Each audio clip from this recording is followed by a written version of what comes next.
قوم کی ترجمانی کرتے ہوئے اپنی ذمہ داری کا احساس لیتے ہوئے یہ لائیو مجلس میں کہہ رہا ہوں، حکومت پنجاب اس چیز اس سازش سے باز آئے، ورنہ ایک بہت بڑی جنگ چھڑ جائے گی۔ اس ملک کو بہت قربانیوں کے بعد دہشت گردی اور فرقہ واریت سے باہر نکالا گیا ہے۔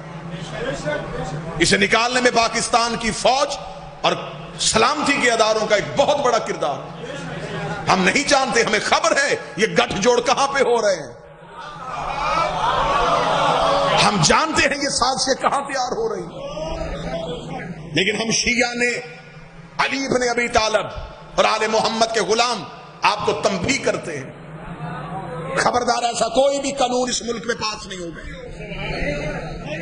ہم نے آج تک اتحاد بین المسلمین کا اتنا خیال رکھا ہے، آپ صحابہ کے نام کے ساتھ رضی اللہ لکھیں کہیں، ہمیں کوئی اعتراض نہیں۔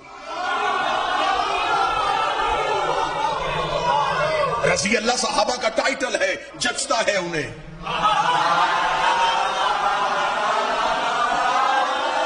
سچتا ہے انہیں رضی اللہ کہنا بھی چاہیے، لکھنا بھی چاہیے، لیکن اب میں ایک گزارش ان سے بھی کروں گا جو اتحاد کا چورن بیچتے رہے،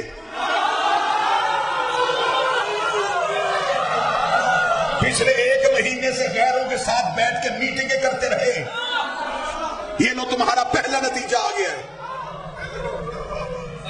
کم از کم پورا ملک گواہی نہ دے، ملتان گواہی دے گا۔ میں نے جامع صاحب الزمان اپنی تقریر میں کیا کہا تھا؟ میں نے کہا تھا یہ جو اتحاد ہو رہا ہے اس کے نتیجے میری قوم کو بھگتنے پڑیں گے۔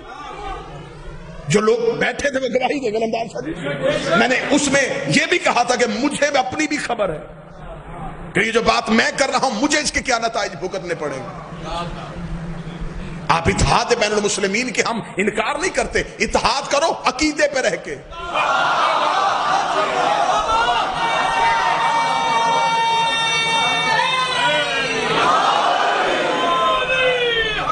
آپ نے خود میٹنگز میں بیٹھ کے آپ نے اتحاد کرتے کرتے آپ نے اپنے مذہب کا گلا